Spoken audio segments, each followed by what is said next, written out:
For as long as horses have been ridden by mankind, the understanding of how to best do so has been debated.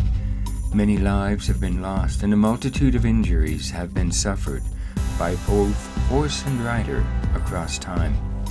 Rider and mount are safer when bonded by instinct. EQUIDO technique engenders a relationship that respects the foundations of the equine form. This approach allows anyone to enjoy a magical relationship with horses. You can accomplish anything without fear, force, or even stress. EQUIDO groundwork develops a bonded human-horse relationship. If you fall off on the trail, the horse does not run off. You are the herd and the refuge. Thus, safety is paramount. The gentle horsemanship of EQUIDO releases the stress from horses in mere minutes. Horses can be ridden in an hour without resistance. No rodeo or even drama is necessary or wanted. A natural flowing bareback riding style is a primary goal. EQUIDO makes further training in any discipline faster and easier with a harmonized foundation with your mount. Based primarily on the combination of the round pen reasoning work of Monty Roberts and the T-touch training body work of Tellington-Jones, EQUIDO groundwork makes changes in animal psychology that are quick and permanent. Seeking a true horse whisperer approach, this technique has evolved into close contact EQUIDO. Abused, neglected, and troublesome horses can be reclaimed safely and quickly by any human with EQUIDO skills.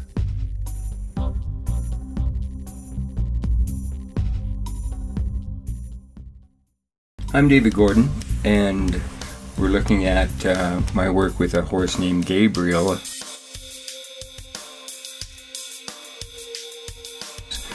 So the audio was interfered with by wind, so we're going to just narrate this. So this is Gabriel. Again, he's a Friesian gelding, and he has been treated totally wonderfully his whole life. You might call him a backyard horse, but I think there's nothing wrong with that. He just has lacked a lot of attention in terms of training and different things. Here, I'm just giving him the simplest bit of pressure. I actually told him to stay, and it worked. And then he nods his head. I tell you what, it is magical. So he was asking me also with that head nod to come in because he loves to be petted. This is what I call just a big doggy. Sweet as pie, treated wonderfully, but not a lot of work, or hardly any work. He can be haltered, he can be led around, and that's kind of about it. So all my work is on the ground. Not all of it, of course, but most significant work is on the ground. And then, so what we want to do is get him to relax. Now, he doesn't have any trouble with that. He's not unrelaxed. Still, I want him to associate humans, period, with wonderful things like being rubbed. And this guy just loves to be rubbed. Now, you see how he's following me? That is what I'm working so hard on with other horses, to get them to do that. All of them eventually do. This guy did it automatically. They just follow you around calmly. Now, a horse can follow you a little too closely, and it'd be dangerous. But here we go.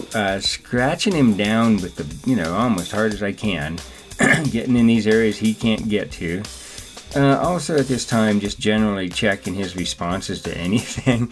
And the pulling the tail serves a couple purposes, just to see where his mind's at. Does he get mad when you manipulate his body, really? And he didn't at all. And I've never had a horse respond poorly to the tail pull. Here we are, working around him. He's just sweet. He's checking me out. We got to let him do that. Hopefully they do it without aggression. This is something we'd have to watch on another horse. You can kind of see by my positioning. I'm using my concepts I call EQUIDO, and that is in terms of my positioning relative to him. Now, also too, what we're doing is some body limbering up here. These are Linda Tellington-Jones' contribution to what I do. Basically, I'm a combination, if you will, between Monty Roberts and Linda Tellington-Jones.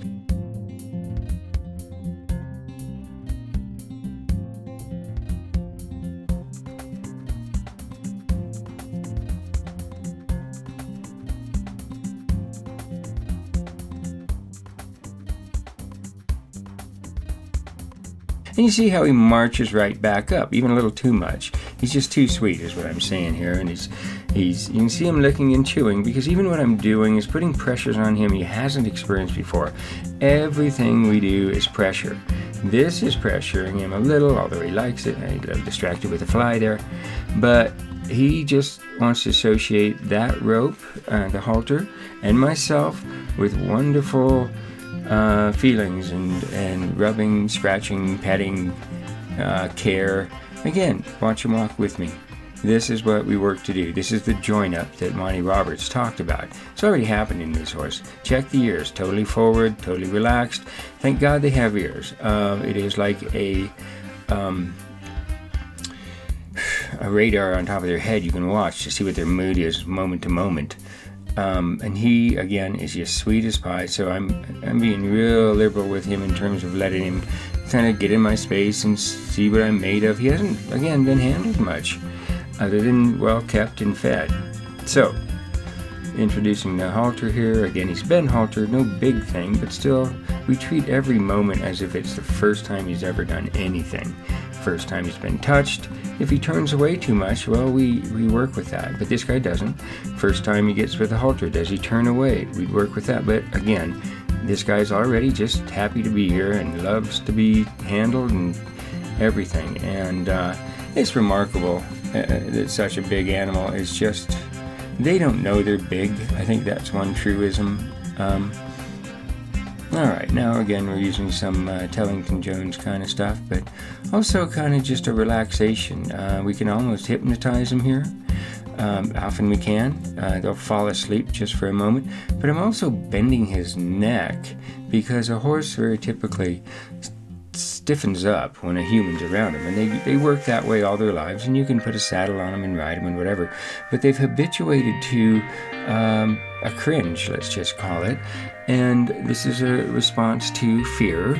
And they've always, here's a human, I go a little cringe, hey, get things done. But, we'll see evidence of that in the way they stand. They'll stand under that croup area, will be very steep to just behind his hips there as it drops down to the tail. That tucks in. And it shows you where he's at. Now, I'm kind of exercising the tail a little bit here, too, to see if he's clenching, and he's not. Don't recommend dropping the rope like that, but it happens. He's just not going anywhere. He wants to be with me, and this is what we try to achieve in all the other work I do. And at anyone doing round pen reasoning from the Monty Roberts tradition and others, this has that same effect. Even just the little micro moves, having him walk back. But all of it, and what I'm explaining here, is how that causes the join up, and he'll come to me. So I'm saying at this time, I'm seeing here such a well-kept horse that I'm going to start working towards getting on his back. It may or may not happen here, but I'm saying. So we put some weight on him, get him used to it, but also we're translating the scrub of his, rubbing on his back and scrubbing his itchy body, and he's loving that. And so we're really just going to make a translation of that. I'm asking the lady's permission. I'm saying, hey, this has been real quick. So just saying, hey, it looks good. What we'd want to do here is just to make an extension of the work we've done with him. Now he loves humans, loves to be touched. We know is the key to him.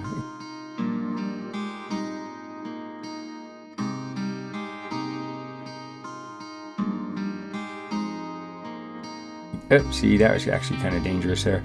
If his head had gotten under mine, and he's a little surprised, look at his eyes, and this is what we're looking for. That he turns to us. It's certainly a magical process.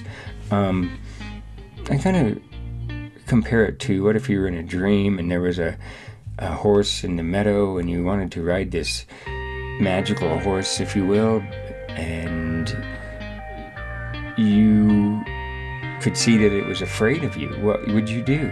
Well, you do exactly this. So the horse comes to you. And this all, importantly, this all translates to the idea, that's probably what I'm saying here, of when you fall off the horse on the trail, it just stands there because you become the place to go. You are where they would run to. You are the master, you are the feeder, you are the person that takes care of them. I'm hitting that pretty good. That's pretty much what I'm saying here. And so he's looking so good, our Gabriel, that I'm saying, hey, maybe we'll just go for it.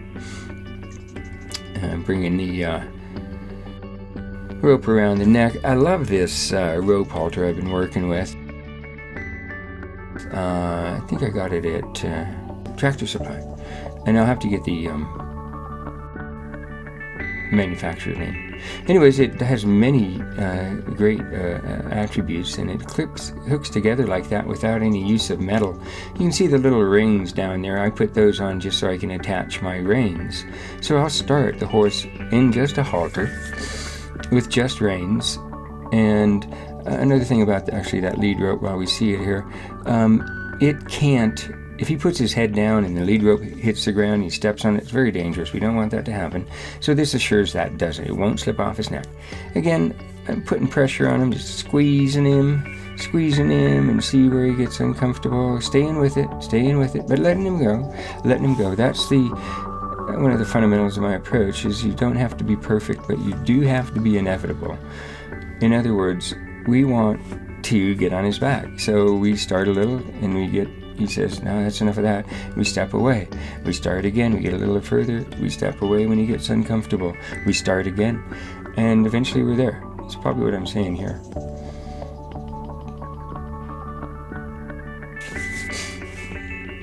So the whole time I'm with the horse, if this hasn't been apparent, I'm talking to him. And you see the licking and chewing. Again, we look for that.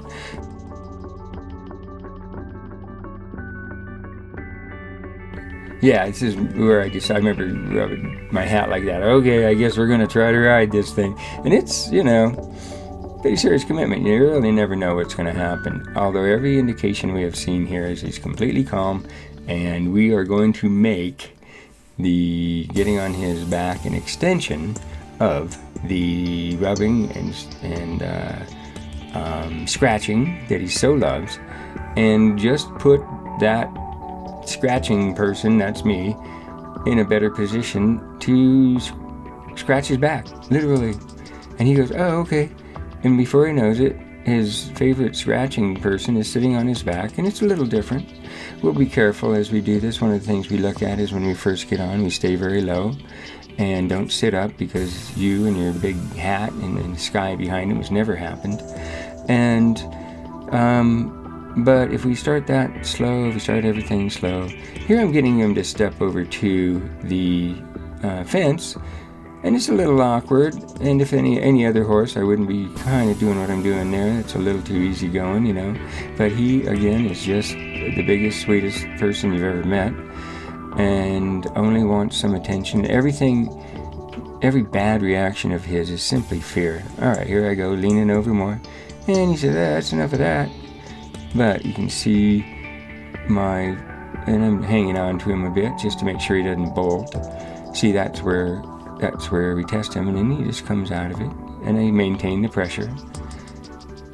And then we'll walk away, and I'm like, here he comes, following me. It's astounding, isn't it? That such a big creature would want to hang out with you. But he's had never a sour moment in his life, I guess, and perfectly sweet. Here I am talking about how we're going to work this, and he's just a lover there. Look at that. This would be a wonderful horse for anyone. He is for sale at some point to the right person. I'm sure the owner is actually more concerned with the right home. And it's a sweet thing, but it can be difficult to find.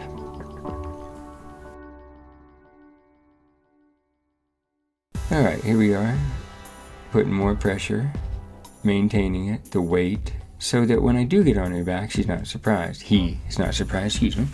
Been working with a lot of mares lately. I'm going to have to get him a purple halter so you can see what it is. But you see him, here he goes again. I'm always putting a little pressure and then a little release. And so he's learning even more than he has ever known, just to be good. And the more he holds still, the more he gets petted. So we haven't used any treats as rewards here. Now, I want him to be closer to the rail, and it's a little pinchy for the person, but it's alright. Again, he's just like perfectly calm. You see how I'm keeping my feet away from where his are as he steps back, and mine are even a little close, but again, I have this awareness of my body position to his, and especially feet. And, you know, I know I'm triggering him, so I look for him to trigger, look for him to step back, and, you know, make sure I'm clear. Alright, now I'm going to ask him to step over, and this will translate to the ability in the saddle. Now he just comes, a little hand signal there. We can use that with treats eventually, and he just comes naturally. It's amazing. It's like, oh yeah, that scratchy hand, let's do that. So he's amazing. Now watch him step over. This is just a hand just in his back of his rib cage, kind of where you'd put a heel to guide him over with your heels, leg commands, and so forth. And so we're actually training that to the response to pressure of any kind. Just give in. A lot of horses don't have that built in. They'll stop when you pull on their bit, but they don't really know why. Not that they know things per se, but who knows what they knows. But here we go, a little more pressure, a little more height, staying with it a bit. Again, didn't have to go with it forever. You know, you hear these things about how, hey, if you ever fall off, you got to get right back on because the horse will think he can do that. No, you just can erase that behavior, and the next time you get with him, just keep working towards what you want and reassuring them largely. I mean, this philosophy is largely based on love and caring and compassion to the animal. A lot of, again, our work with her really abused in different ways. They've been hit and yelled at, and this guy has none of that. And I always had the theory I could get on a horse in 30 minutes if he was unscathed. It's about the only word I can come up with. And I don't mean like serious harshness. Obviously that's a problem. But and that does happen. This guy's been treated great, just been loved on, but again, not handled much. So we're going from not handled to riding, and it looks like we're going to do it in that time frame. Actually, we do that. I've seen the video. I was there yesterday. So again, getting him to walk over. It's a little awkward, you know. I'm kind of asking for perfection right now in terms of his position, and he's doing it. But here we go, try again. Just get a little higher, go a little further. It needs to be brushed. You see all that hair building up on his butt. I like this fence situation here. It worked out great. Now you see me just hook up a leg under it to get that leg up that I need. Make sure he's relaxed, moving around okay, not heading backwards too much. So here we go. And he's like, what are you doing? So again, we let it go. We don't have to force it. Relate some more good attention. There he is, licking and chewing. Now see, we did push him there, and but he also loves this. So you get that response, you know, he's yours. And you know, he would be doing that on another horse. He's actually kind of oddly imitating what his mama horse, and what we're doing with the rubbing and scrubbing and scratching is on his withers especially, is what the mama horse would do to calm the little baby horse down. So see that nice tail is able to go up. That means he's not clenching. He's also farting at this moment, just to be honest, but that's good to see. He's got good extension there, and you see the croup is flat right where my hand is. That is flattened out there. There, see him actually a little more. So we're looking for that. We're looking for the angular croup from that top of his hips to his tail section. We want that to be, it's almost perfect there, but you'll see him tucked.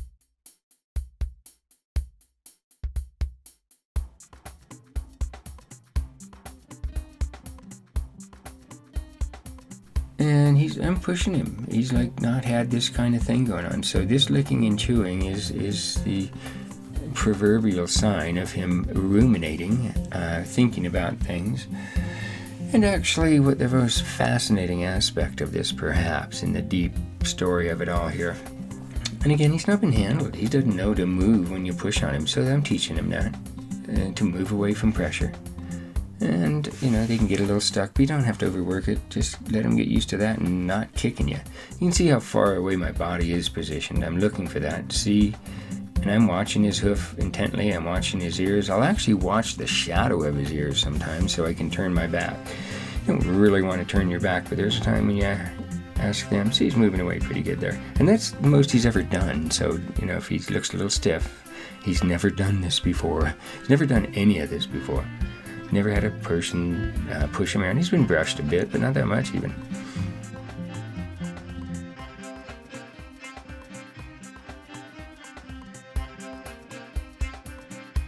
Just getting him used to that. Of course it's going to spook him, but look, watch him.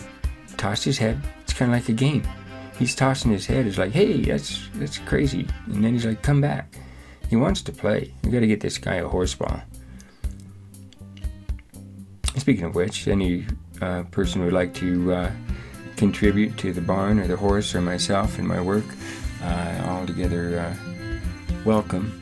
And I did want to get back into the horse thing. It's dangerous, but then I started doing it with some friends' horses and just sorting them out, and I realized how quick and safe it is. There's no rodeo here. There's no necessary aspect to the whole rodeo that you see training. Again, he's moving good with new feelings, new pressures, and now we're contemplating. I'm asking the gal to come put the lead rope on him so she can keep him a little closer. And this is his mama person. She's done great with him. You can see that cool lead rope has big knots that plug into this loop. And I've never had it come loose, and I've checked it a lot. And I realized just today that both ones could go in. You'd have like reins. And we ride a lot of horses like this. Again, I'll start him without going to a bit, without going to a hackamore, just with the idea that pressure on his nose means stop. Basic communication. Alright, we're getting a little bit of a lift here from that fence. I'm liking it. And we'll just go kind of quarter of the way, and then we'll come off. Again, doesn't have to be perfect, but it has to be inevitable. We will ride this horse. And you can see how these techniques are as safe as could be. This is how the English riders typically back their horses. It's a little more like this in terms of working your way up a little more and a little more and a little more. It's very gentle. And what else are you going to do? If you go rodeo on them and you get them bucking around, which I really think that hardly ever happens anymore, but it may, and it doesn't need to, and that's kind of part of my work here. So I'm just taking a breather, got a drink of water. We have adapted them to become, I got the right word, subservient, but they are under our command. We are their herd leader. By chasing them, and we didn't have to chase him, but he's pre-chased, by putting in their mind that we are the mare, the stallion, the matriarch, the herd leader, and when we say move, they comply, and then we are the thing. So the theory is, and I've seen it pretty much, if you are out on the trail riding and fall off, the horse is just going to stand there. There's nowhere to run away to. There's nowhere to go. You are the thing. You are the herd. You are the reference point. So, we'll work with that more, but that's why I pursue this methodology. It's so safe. The horse just becomes your big dog. And again, you can put any other training you want. Performance, of course, all of it comes easy. So my specialty, as you can see here, is starting the horse. This is backing is the English term. Starting is the gentle American English. There we go. American term. But it's also called breaking, which is actually what we're not doing at all. There's nothing to break. You know, you're going to break a horse's spirit. Now he gets a little excited as I start clanging on. And I told the mommy gal to just, reassure him and talk to him. Hear him urging my way on. And I'm like, wow, I just got to do this. It's either... Now, here's when they can blow up. So I'm ready for that. I'm ready to just roll off to the side. You kind of see me do that when I do dismount. I just, put one foot down, but don't try to break your fall. Just roll with the fall. Also, check your paddock for rocks before you try that. I always forget. Okay, putting a little command on him. I haven't sat up yet because that will spook him. You'll see when I do. He'll get a little concerned. Here he is looking around going, what the hell? This guy's on my back. But he's okay with it. Actually, sit up. Now I just go right back down and just talk to him, reassure him. Now, when he started stepping back, if I felt any much more than that, I would have spun off. But I'm like, nah, let's do this. So I stay with it. All right, translating that massage. I'm like, dude, see, now I can reach your head and your neck, which is 15 feet off the ground or something. No, I don't know. It's high. It's like, I suppose, 8 easy. Anyway, so he's never had any command. He has no knowledge that pulling on his nose means back up. So I'm teaching him that. No bit, see, I don't like to use a bit because there is pain involved and they shock to that. And then they always shock to that. I just want to understand when there's pressure, you relieve the pressure and how to do that. So I'm just holding the pressure. Not too much there, but more or less that's what I want to do. Now I know if I sit up, he will step back. So I'm kind of going to use that. I'm going to say step back and sit up, and he'll step back having... I didn't actually, but something like that. You'll see him do that pretty soon. His nervousness comes out by stepping up, back. He steps back when he's a little nervous. Here he is, checking me out, checking my leg. Horses got to do that. You got to let them. They can be nippy there, so don't make sure they're not into that. But this guy's just a total sweetheart. At this point, I can't believe how high I am off the ground. I've never ridden a Friesian before, but I guess the general theory is that they're all the same. The instincts run the same, and since we're working with instincts, it goes pretty smooth. Hopefully with no rocks. Yeah, there are some little rocklets around, and I even train them. I even fall off of them after we've got them more comfortable, just to see what they'll do, and yeah, they just stand there. They don't shock, they don't freak, they just wait for you to come back, or they walk up to you and see if you're hurt. Maybe not. Anyways, we're getting a little bit of flex in the neck, and we're getting a little bit of just getting used to having your head pulled, and that little urge. You can see my heel come up a little bit, just little. It's more the urge in the legs and urge in the body.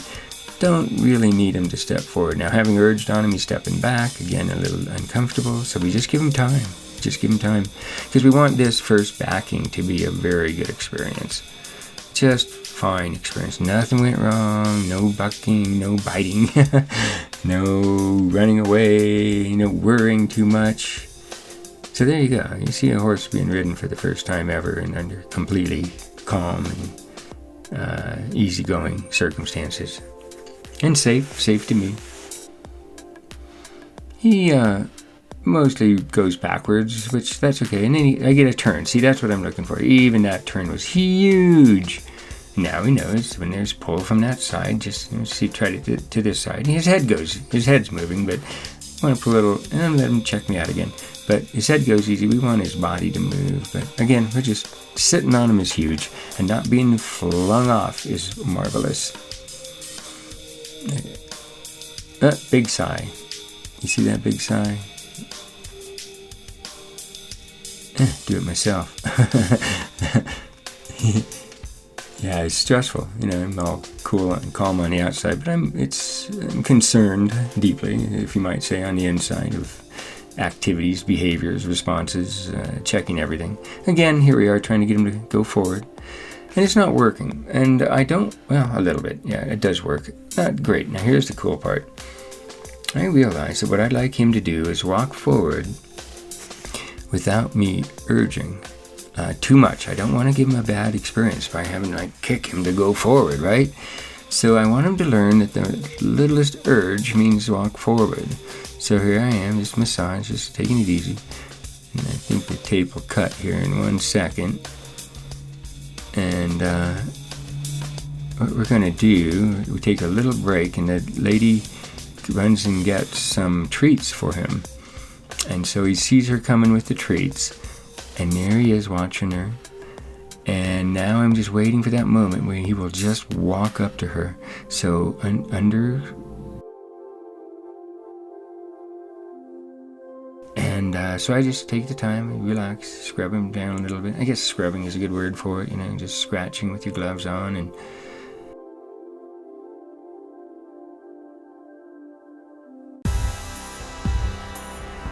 yeah, there she is. And just as she came, I gave him a little push. There it is. Magic. Riding a magical horse by being nice. Now I am a little tired. Yeah, my back was sore. We're in the hot sun. It's about 92 degrees, and I feel sorry for the black horse, needless to say. And I say that's enough. I want to thank our sponsors, the Fortified Hat Company, bringing a new paradigm in safety with impact deflective technology built in to the American cowboy hat. The Gordon Rocket Company. The Gordon Rocket Stove is a new rocket-type wood-fired cook stove design featuring smoke-free operation and 3 cooking options. Cut-N-Aid. Cut-N-Aid is a patent-pending kitchen safety device for securing meat and veggies while cutting, offering distance, strength, and cleanliness.